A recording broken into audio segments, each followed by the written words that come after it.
Երևան քաղաքում տեղի կատարվեց պոլիկլինիկաների խոշորացում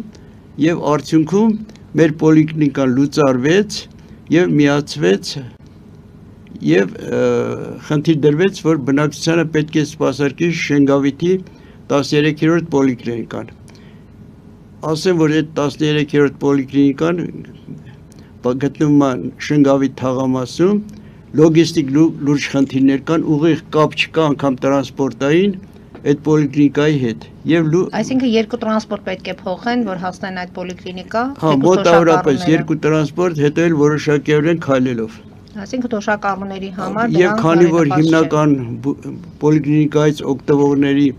օգտվողները հիմնականում տարեցներն են, երեխաներն են, հղիներն են, հաշմանդամներն են, պատկերացրեք ինչպիսի դժվարություններ են առաջանում այդ խնդրի հետ կապված։